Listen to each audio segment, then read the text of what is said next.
ഇന്ന് ആളുകളുടെ ഉള്ളിൽ കണ്ടുവരുന്ന വളരെ വലിയൊരു ഇമോഷനാണ് ഇൻസെക്യൂരിറ്റി. ഇത് വളരെ ആഴത്തിൽ തന്നെയുണ്ട്. ഇൻസെക്യൂരിറ്റി പ്രൊഫഷണൽ ലെവലിലും കാണാനാവുന്നുണ്ട്. ഇതുകൊണ്ട് തന്നെ ആളുകൾക്ക് അവർക്കറിയുന്ന കാര്യങ്ങൾ പോലും നന്നായി ചെയ്യാനാവുന്നില്ല. പലയിടത്തും ആളുകളെ ജോലിക്കെടുക്കുമ്പോൾ തന്നെ ഇത് തുടങ്ങുന്നു. എന്നേക്കാൾ നന്നായി ജോലി ചെയ്യുന്ന ഒരാൾ വന്നാൽ എന്താകും? മറ്റുള്ളവർ എന്നേക്കാൾ മുന്നിലെത്തിയാലും പ്രോബ്ലം വരും. ഇത് വളരെ സൂക്ഷ്മവും ആഴത്തിലുമായ ഒരു സംസ്കാരമാണ്. ഇത് അത്രയ്ക്ക് സബ്റ്റലാണ്, സൂക്ഷ്മമാണ്. ആർക്കാണോ ഈ പ്രശ്നമുള്ളത് അവർക്ക് പോലും അതിനെ തിരിച്ചറിയുവാൻ കഴിയില്ല. തനിക്ക് ഇൻസെക്യൂരിറ്റി ഉണ്ട് എന്ന് അവർക്ക് അറിയുകയുമില്ല. എന്നാൽ ഈ ഇൻസെക്യൂരിറ്റി അഥവാ അരക്ഷിതത്വബോധം ആളുകളെ കൊണ്ട് പലതരം കർമ്മങ്ങൾ ചെയ്യിപ്പിക്കും. ആർക്കാണോ ഈ ഇൻസെക്യൂരിറ്റി ഉള്ളത് അവർ നിങ്ങളെപ്പറ്റി നല്ലത് പറയില്ല. അതുകൊണ്ട് അവർക്കായി നമ്മൾ എന്താണ് ചിന്തിക്കേണ്ടത്? ഇത് തന്നെയാണ് നമ്മുടെ ആത്മാവാകുന്ന ബാറ്ററിയെ ഡിസ്ചാർജ് ആവുന്നതിൻ്റെ പ്രധാന കാരണം. ഡെയിലി ഡിസ്ചാർജ് ആവാനുള്ള കാരണം തന്നെ ഇതാണ്. എന്തെന്നാൽ നമുക്ക് ചുറ്റുമുള്ള ബാറ്ററികൾ നമ്മളെ അത്രയധികം ചുറ്റി നിന്നുകൊണ്ട് നമ്മുടെ ബാറ്ററിയുടെ ചാർജ് ഇല്ലാതാക്കിക്കൊണ്ടിരിക്കുകയാണ്. ചുറ്റി നിന്ന് ചാർജ് എടുത്തുകൊണ്ടേയിരിക്കുന്നു. എന്നാൽ നമുക്ക് അതിലൂടെയൊക്കെ കടന്നുപോയിക്കൊണ്ട് തന്നെ നന്നായി നിലനിൽക്കണം. ഇതിനായി നമ്മൾ ദിവസവും എന്താണ് ചെയ്യേണ്ടത്? ദിവസവും ചാർജ് ചെയ്യണം. ദിവസവും ചാർജ് ചെയ്യുകയും സ്വന്തം പ്രിൻസിപ്പിൾസിലൂടെ നടക്കുകയും ചെയ്യുക. പിന്നെ നിങ്ങൾ ഒരു വശത്തും മുഴുവൻ ലോകവും മറുവശത്തും നിന്നാലും നിങ്ങൾക്ക് വിജയം സുനിശ്ചിതമായിരിക്കും. നിങ്ങളുടെ ഭാഗ്യം ആരാണ് ഉണ്ടാക്കുന്നത്? നമ്മുടെ ഭാഗ്യം ആരാണ് എഴുതുന്നത്? നമ്മുടെ കർമ്മങ്ങൾ. നമ്മുടെ കർമ്മങ്ങൾ നമ്മുടെ ഭാഗ്യം നിർമ്മിക്കുന്നു. നമ്മുടെ കർമ്മങ്ങൾ ഏതിൻ്റെ ആധാരത്തിലാണ് ഉണ്ടാവുന്നത്? നമ്മുടെ കർമ്മങ്ങൾ നമ്മുടെ ചിന്തകളിലൂടെയാണ് ഉണ്ടാവുന്നത്. ഇതുകൊണ്ടാണ് സങ്കല്പത്തിലൂടെ ഈ ലോകം നിർമ്മിക്കപ്പെടുന്നു എന്ന് പറയുന്നത്. സങ്കൽപ് സേ സൃഷ്ടി. സങ്കല്പത്തിലൂടെ നമ്മുടെ ലോകം ഉണ്ടാവുന്നു. സങ്കല്പമാണ് നമ്മുടെ ലോകമാകുന്ന വൃക്ഷത്തിൻ്റെ വിത്ത്. സങ്കല്പം ശരിയായാൽ സൃഷ്ടി പെർഫെക്റ്റ് ആകും. സങ്കല്പത്തിൽ മിക്സിംഗ് വന്നാൽ പിന്നെ നമ്മൾ സൃഷ്ടിയെ ശരിയാക്കാൻ എത്ര പരിശ്രമിച്ചാലും കുറച്ചായി എന്തെങ്കിലുമൊക്കെ ഉണ്ടായിക്കൊണ്ടേയിരിക്കും. വിത്തിന് ശരിയായ രീതിയിലുള്ള പോഷണം ദിവസേന നൽകുന്നത് വളരെ ഇമ്പോർട്ടൻ്റ് ആണ്. ആദ്യം ഇത് പ്രൊഫഷണൽ ലെവലിലും പിന്നെ ഓർഗനൈസേഷണൽ ലെവലിലും ചെയ്യണം. ഓർഗനൈസേഷൻ്റെ റെസ്പോൺസിബിലിറ്റി നമുക്കാണ് ഉള്ളത്. ഇന്നത്തെ കാലത്ത് നമ്മൾ വളരെ കുറച്ച് സമയം മാത്രമേ കുടുംബത്തോടൊപ്പം ചെലവഴിക്കുന്നുള്ളൂ. കൂടുതൽ സമയവും ഓഫീസിന് നൽകുന്നു. അതുകൊണ്ട് നമ്മുടെ ഓഫീസിൻ്റെ അന്തരീക്ഷത്തിൽ വളരെ കംഫർട്ടബിളായ ഒരു ഫാമിലി പ്ലേസ് ആക്കി മാറ്റേണ്ടത് അത്യാവശ്യമാണ്. തങ്ങളുടെ സ്റ്റാഫിനെ വൈകുന്നേരം വളരെ സന്തോഷത്തോടെ വീട്ടിലേക്ക് അയക്കണമെന്നത് ഓരോ ഓർഗനൈസേഷൻ്റെയും ചുമതലയാണ്. People need to go home happy in the evening. Human റിസോഴ്സിനെ പറ്റിയും ശ്രദ്ധിക്കേണ്ടതല്ലേ?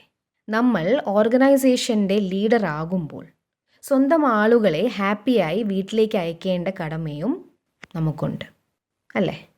നിങ്ങൾ ഹാപ്പിയായ ആളുകളെ വീട്ടിലേക്ക് അയക്കുകയാണെങ്കിൽ വളരെയധികം സന്തോഷമായ ആളുകളായിരിക്കും പിറ്റേന്ന് ഓഫീസിലേക്ക് എത്തുക. വളരെ സന്തോഷവാന്മാരായി പിറ്റേന്ന് രാവിലെ ഓഫീസിലേക്ക് വരുന്നവർ വളരെ നന്നായി തന്നെ ജോലികൾ ചെയ്യും. എന്തിനാണ് ഓഫീസിൽ നിന്നും ആളുകളെ ഹാപ്പിയായി വീട്ടിലേക്ക് അയക്കുന്നത്? എന്തിനാണ് അയക്കുന്നത്? ആളുകൾ ഒരു പേരൻ്റ് എന്ന നിലയിലാണ് നിങ്ങളുടെ ഓർഗനൈസേഷനിൽ ജോലി ചെയ്യുന്നത്.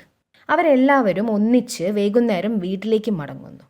വീട്ടിലേക്ക് പോകുന്നവർ ദേഷ്യം നോർമലാണ്, സ്ട്രെസ് നോർമലാണ്, ചിന്തകൾ നോർമലാണ് എന്ന് പറഞ്ഞുകൊണ്ട് പോകുന്നു. വീട്ടിലെത്തിയാൽ ഇവർ ഈ മുഴുവൻ എനർജിയും വീട്ടിലുള്ളവർക്കാണ് നൽകുന്നത്. അതിൻ്റെ റിസൾട്ട് ആർക്കാണ് കിട്ടുക? അതിൻ്റെയൊക്കെ റിസൾട്ട് കുട്ടികളുടെ ഇമോഷണൽ ഹെൽത്തിനെയാണ് ബാധിക്കുക. അതുകൊണ്ട് നമ്മുടെ ഓർഗനൈസേഷനിലുള്ള ആളുകളെ ഹാപ്പിയായി അയക്കാൻ എന്താണ് ചെയ്യേണ്ടത്?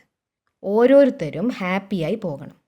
സന്തോഷത്തിന് നമ്മുടെ പ്രൊഡക്ടിവിറ്റിയുമായി എന്തെങ്കിലും കണക്ഷൻ ഉണ്ടെന്ന് നിങ്ങൾക്ക് തോന്നിയിട്ടുണ്ടോ? ഇന്ന് മെജോറിറ്റി ആളുകൾ സ്ട്രെസ്ഡ് ആയിട്ട് കൂടി നമ്മുടെ ആളുകൾ ഇത്ര നന്നായി ജോലി ചെയ്യുന്നു. അപ്പോൾ ഹാപ്പിയും ഹെൽത്തിയും ആണെങ്കിൽ എത്ര നന്നായി ജോലി ചെയ്യുമെന്നൊന്ന് ചിന്തിച്ചു നോക്കൂ. ചെയ്യുമോ ഇല്ലയോ? ഒരു ഓർഗനൈസേഷൻ എന്ന രീതിയിൽ നമ്മൾ എത്ര നന്നായി പ്രവർത്തിക്കുന്നു എന്ന് മാത്രമേ നമ്മൾ നോക്കാറുള്ളൂ.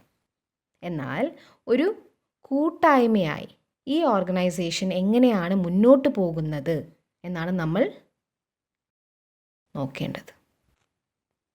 അതാണ് ആദ്യം നോക്കേണ്ടത്.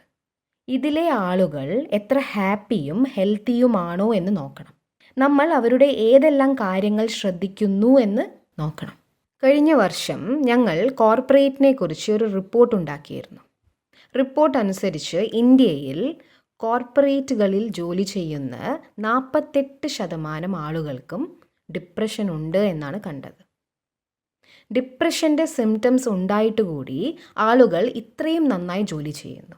അപ്പോൾ പിന്നെ ഹാപ്പി ആയാൽ എത്ര ബെസ്റ്റ് ആവും എന്നാണ് നമ്മൾ ചിന്തിച്ചു നോക്കേണ്ടത്. ജസ്റ്റ് ഒന്ന് ചിന്തിച്ചു നോക്കൂ. ആളുകളുടെ ഹാപ്പിനെസ്സിനെ ഒന്ന് ശ്രദ്ധിച്ചാൽ പിന്നെ നിങ്ങൾക്ക് സ്വന്തം ഓർഗനൈസേഷനെ കുറിച്ച് ചിന്തിക്കേണ്ടി വരികയില്ല. ഒന്നും ശ്രദ്ധിക്കേണ്ടി വരികയില്ല. കാരണം നിങ്ങളുടെ വളരെ ഹാപ്പിയായ ആളുകൾ ഓർഗനൈസേഷനെ വളരെ നന്നായിട്ട് തന്നെ മുന്നോട്ട് കൊണ്ടുപോകും. പിന്നെ അവർ ജോലി വിട്ടു പോകുമോ എന്ന ഭയമേ നിങ്ങൾക്കുണ്ടാവില്ല. അവർ സന്തോഷത്തോടെയും സംതൃപ്തിയോടെയുമായിരിക്കും ഉണ്ടാവുക. അവർക്ക് മുന്നിൽ വേറൊരു ഓഫർ വന്നാൽ പോലും അവർ പോകില്ല. ഒരു കൾച്ചർ ഓഫ് ഹാപ്പിനെസ്സിനെ ഓർഗനൈസേഷൻ്റെ അകത്തേക്ക് കൊണ്ടുവന്നാൽ അപ്പോൾ തന്നെ മറ്റു പല കാര്യങ്ങളും ശ്രദ്ധിക്കേണ്ട ആവശ്യമേ ഇല്ലാതാകും.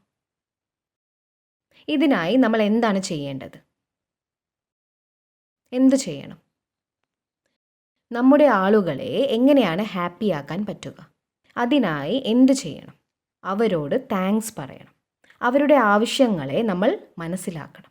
അവരെ അഭിനന്ദിക്കണം. ഒരു കാര്യം ചെയ്യാം. നിങ്ങളുടേത് വെറും 10 പേരുള്ള ഒരു ഓഫീസോ വലിയ ഫാക്ടറിയോ അല്ലെങ്കിൽ വലിയ ഓർഗനൈസേഷനോ എന്തുമാകട്ടെ, അതിൽ ആരും ആരെയും വഴക്ക് പറയരുത്. വഴക്ക് പറയുന്നത് അലൗഡ് അല്ല, നോട്ട് അലൗഡ്. ഇത് സാധ്യമാണോ? നിങ്ങളിൽ എത്ര പേരുടെ ഓഫീസിൽ സ്മോക്കിംഗ് അലൗഡാണ്? ഓഫീസിൽ സ്മോക്കിംഗ് പാടില്ല. അത് അനുവദിക്കരുത്. പബ്ലിക് പ്ലേസസിൽ പോലും ഇത് അലൗഡ് അല്ലല്ലോ. ഓരോ ക്യാമ്പസും ഓരോ ഓഫീസും ഓരോ ഓർഗനൈസേഷനും ഒരു നോ ആങ്കർ സോൺ ആവണം. ആരും ആരോടും ദേഷ്യപ്പെടരുത്. ദേഷ്യപ്പെടാൻ അനുവദിക്കരുത്. പറയാനുള്ളത് പറയാം. എന്നാൽ പറയുന്നത് ബഹുമാനത്തോടെ ആവണം.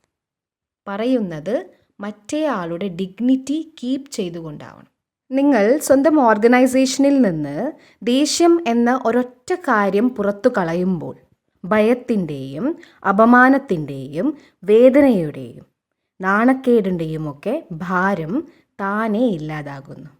ഇതെല്ലാം ഇല്ലാതാവുമ്പോൾ അപ്പോൾ തന്നെ നിങ്ങളുടെ ഓർഗനൈസേഷൻ്റെ എനർജി ഫീൽഡ് ഹൈ ആവാൻ തുടങ്ങും. എനർജി ഫീൽഡ് ഹൈ ആവുമ്പോൾ ആളുകളുടെ മനസമാധാനം വർദ്ധിക്കും. മനസമാധാനം വർദ്ധിക്കുമ്പോൾ അവർ വൈകുന്നേരം ഹാപ്പിയായി വീട്ടിലേക്ക് പോവുകയും ചെയ്യും.